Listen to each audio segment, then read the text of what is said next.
ನಿಮ್ಮ ಆತ್ಮಗಳನ್ನು ದೇವರ ಮಕ್ಕಳಾಗುವಂತೆ ವಾಕ್ಯದಲ್ಲಿ ಬಲಪಡಿಸುವ ಅನುದಿನದ ಧ್ಯಾನ ಮೇ 4. ಎಲೆನ್ ಜಿ ವೈಟ್ ರವರ sons and daughters of god ಎಂಬ ಪುಸ್ತಕದ 125ನೇ ಪುಟ. ಶೀರ್ಷಿಕೆ: ಆತನು ಶ್ರಮಜೀವಿಯಾಗಿದ್ದನು. ಸತ್ಯವೇದದ ವಾಕ್ಯ: ನನ್ನನ್ನು ಕಳುಹಿಸಿದಾತನ ಕಾರ್ಯಗಳನ್ನು ನಾವು ಹಗಲಿರುವಾಗಲೇ ನಡೆಸಬೇಕು.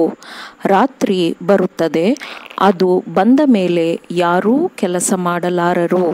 ಯೋಹಾನನು 9ನೇ ಅಧ್ಯಾಯ 4ನೇ ವಚನ. ಉತ್ತಮವಾದ ನೈತಿಕ ಗುಣಸ್ವಭಾವಗಳ ರೂಪುಗೊಳ್ಳುವಿಕೆ, ದೃಢ ನೀತಿ, ಉದ್ದೇಶದ ಬಲ, ಉತ್ತಮ ಜ್ಞಾನ ಮತ್ತು ಶ್ರೇಷ್ಠವಾದ ಆತ್ಮಿಕ ಸಾಧನೆಗಳ ರೂಪುಗೊಳ್ಳುವಿಕೆಗೆ ಶ್ರಮಜೀವಿಯಾಗಿದ್ದ, ವಿಧೇಯನಾಗಿದ್ದ ಯೇಸುಕ್ರಿಸ್ತನ ಜೀವನವು ಎಲ್ಲ ಯುವಕರಿಗೆ ಮಾದರಿಯಾಗಿರುತ್ತದೆ. ಮಾನಸಿಕ ಬೆಳವಣಿಗೆಯಲ್ಲಿ ಉನ್ನತವಾದ ಸಾಧನೆ ಮತ್ತು ದೈಹಿಕ ಶಕ್ತಿಗೆ ಯೋಗ್ಯವಲ್ಲದ, ಪ್ರತಿಕೂಲವಾಗಿರುವ ಅತ್ಯಾಕರ್ಷಕ ಮನೋರಂಜನೆಗಳನ್ನು ಇಂದಿನ ಯುವಕರಲ್ಲಿ ಅನೇಕರು ಪ್ರೀತಿಸುತ್ತಾರೆ. ಆಲೋಚನೆ ಮಾಡುವ ಮನಸ್ಸು ಶಾಂತವಾಗಿರುವುದಿಲ್ಲ, ಆರೋಗ್ಯಕರ ಸ್ಥಿತಿಯಲ್ಲಿ ಇರುವುದಿಲ್ಲ. ಆದರೆ ಅದು ಹೆಚ್ಚು ಸಮಯ ಪ್ರಚೋದನೆಗೊಂಡ ಸ್ಥಿತಿಯಲ್ಲಿ ಇರುತ್ತದೆ. ಸಂಕ್ಷಿಪ್ತವಾಗಿ ಹೇಳಬೇಕೆಂದರೆ, ಮನಸ್ಸು ಹಂಬಲಿಸುವ ಮನೋರಂಜನೆಗಳೊಂದಿಗೆ ಅಮಲೇರಿರುತ್ತದೆ. ಒಳ್ಳೆಯ ಗುಣಗಳ ಅನುಗುಣವಾಗಿ ನಡೆದುಕೊಳ್ಳಲು ಅಸಮರ್ಥವಾಗಿರುತ್ತದೆ. ಒಳ್ಳೆಯ ಗುಣಗಳನ್ನು ಪ್ರತಿಫಲಿಸಲು ಅಸಮರ್ಥವಾಗಿರುತ್ತದೆ. ಅಧ್ಯಯನ ಮಾಡಲು ಅಸಮರ್ಥವಾಗಿರುತ್ತದೆ.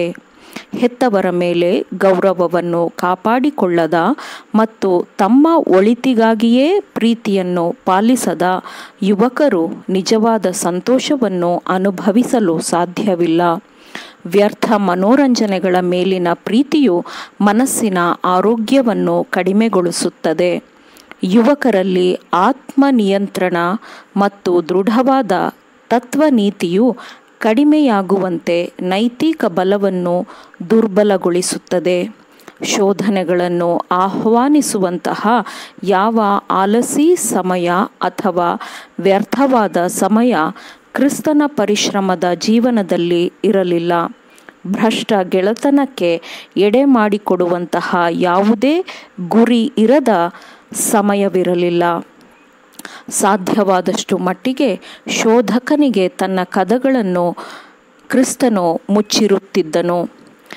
ಗಳಿಕೆಯ ಲಾಭವಾಗಲಿ, ಯಾವುದೇ ವಿನೋದವಾಗಲಿ, ಸಂತೋಷವಾಗಲಿ, ಪ್ರಶಂಸೆಯಾಗಲಿ, ಅಪವಾದ, ನಿಂದನೆಯಾಗಲಿ ಅವನನ್ನು ತಪ್ಪು ಕೃತ್ಯಗಳಿಗೆ ಪ್ರಚೋದಿಸಲಿಲ್ಲ. ಉಪಕರಣಗಳನ್ನು ಬಳಸುವ ಸಮಯದಲ್ಲೂ ದೋಷಪೂರಿತನಾಗಿರಲು ಅವನಿಗೆ ಸಮ್ಮತಿ ಇರಲಿಲ್ಲ.